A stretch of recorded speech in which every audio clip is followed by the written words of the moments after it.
So hey there everyone, I hope you enjoyed that intro. My name is Rich, I'm the channel host, and what you're seeing right now is some drone flight with the DJI Avata from a couple weeks ago. At this point, we've had the Avata for almost a month, so we've been doing a lot of experimentation with it. We've been enjoying the heck out of it. So it's been an interesting drone, and it's a drone that I can honestly say this is the most fun I've had in quite a while. So we've both been working with this, Jody and myself. We're both getting better with it.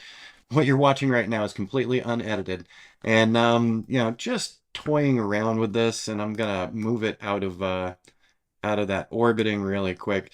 Jody was just playing around in this side house here, but once again, so what you're seeing is completely unedited. It's just from our own testing, and I'm going to have this up while we talk about a couple things with the drone.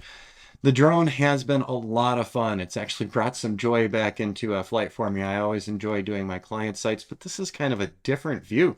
And being able to, tool around inside and outside of a building, for our construction clients and for our home sale clients, this brings some major changes and opportunities for us. So the drone has been easy enough to use even for a beginner. Jody's hadn't flown any other drones till the Avata, and she's found it quite easy to work with the motion controller.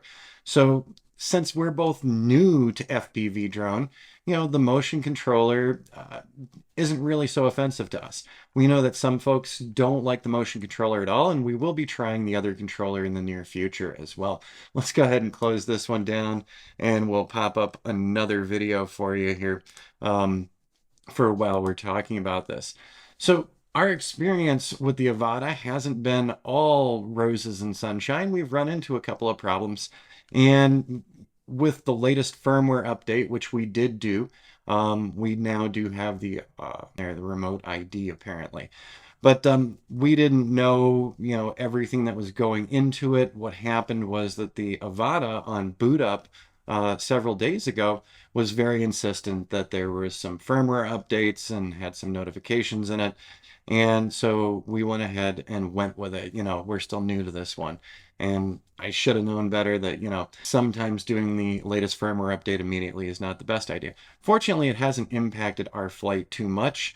Um, you know, Other than the fact that, yes, we have to have a smartphone connected now for remote ID. Now, we'd already had the smartphone connected since we started playing with this only a few weeks ago.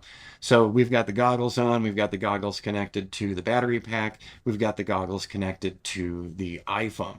And just tooling around in there and giving a wave, by the way, as I'm playing with landing this thing. We'll go ahead and close that one too.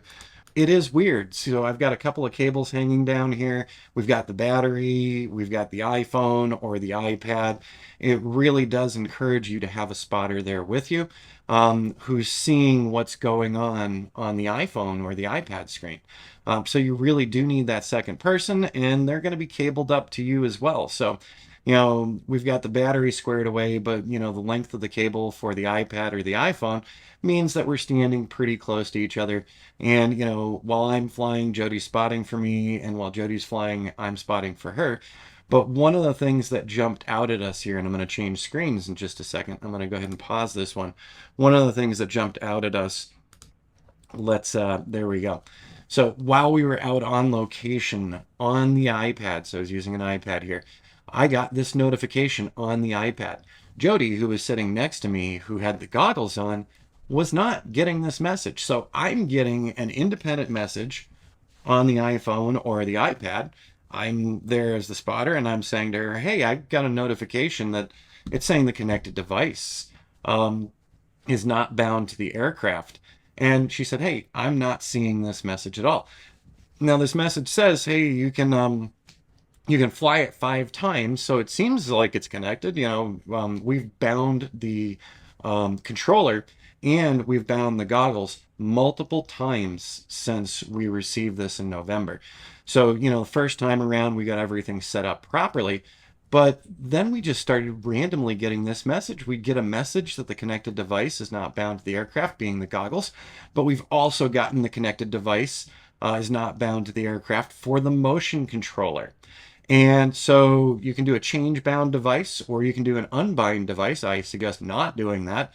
I clicked on unbind the device and it gave me a warning that I'd be voiding my care refresh if I unbound. Well, okay, so we'll just rebind it again and not do the unbind device. But this sucker's just randomly popping up. And that's one of the big things that we're not liking about the Avata is there are messages in the goggles that don't show up on the iPhone screen, and there are messages on the iPhone screen that don't show up in the goggles. So you really do need to be right next to your pilot to let them know we're having an issue here. Maybe we should rebind this beforehand. And let's see the next one. Oh, yeah. So we did get that firmware update. We had some problems with it, nothing to do with remote ID. It got weird, and I did not have this on screen recording at the time because I wasn't expecting it. But so we did the new firmware update just a couple of days ago. And after we finished the firmware update, I was having difficulties connecting to the drone with the motion controller.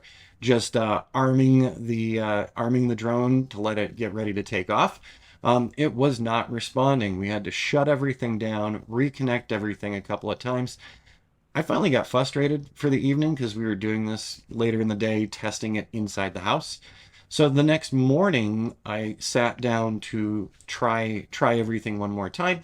And when I got everything hooked up, it said to me that we needed to do an update for the battery that was installed. So we had to do an update for the battery. After I did the update for the battery, I popped it out. I put the next battery in. I had to do an update for that battery. And then the third battery, same exact thing. Really weird. But then everything has worked since then. But so what I'm saying here is, number one, I'm not going to do the firmware updates right away. I'm going to wait to see what the rest of the community says before I touch any of these. But at the moment, the drone seems to be functional just fine here in the house for our testing in the house. And I just wanted to pop this up too, just to show you. So, under the about section of the goggles, so we did do a screen cap of this because this was also showing up on the iPad. So we could see, what firmware we have now, our serial numbers and all that.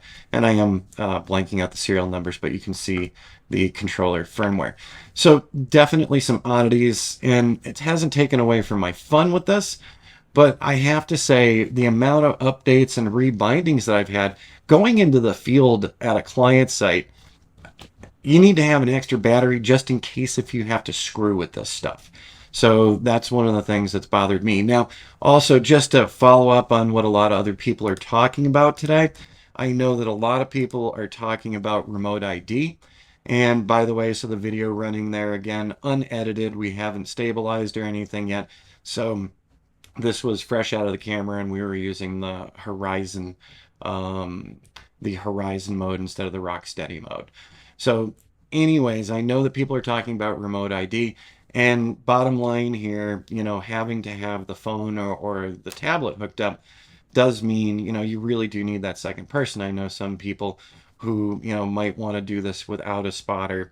And all I can say is we're always going to have a spotter because, these additional messages flashing up, the pilot needs to know about them. So those are the weird things we've had. Overall, we've had a great experience as far as flight, as far as video quality, and as far as fun. And so hopefully when they get all this hashed out, maybe there'll be another firmware update again. I'll keep my eyes out. But in the meantime, we're still doing testing close to home and testing inside of buildings. That is the one other thing that I do have a concern about. Several of the buildings that we're planning on shooting in the near future are in geofenced areas. And so we're going to have to see what messages we get where we can, submit to a loft for up to 400 feet. But really, we're just flying inside a home for several of these things. So the big question is when we get into these geozones, when we get to the geofencing and things, is are we going to have to get the special unlock code from DJI's, DJI's FlySafe to put into this, when we're in a building? So that's one of the things that, I'm still waiting to see. We've flown in some buildings, hadn't had any messages, any big warnings, but we have not gone through other buildings in our area yet. that are in different parts of the airspace from KPRC. All right, everybody. So bottom line, we've had a lot of fun with the flight. We've had a lot of fun with the video coming out of it. Some frustrations with the interface and some frustrations with the fact that messages are popping up in the goggles that aren't showing up on the phone, and messages are showing up on the phone that aren't showing up in the goggles. Hopefully, DJI will get this stuff squared away, because this is a fun little drone, and we're planning on using it more with our business and also for our own enjoyment as well.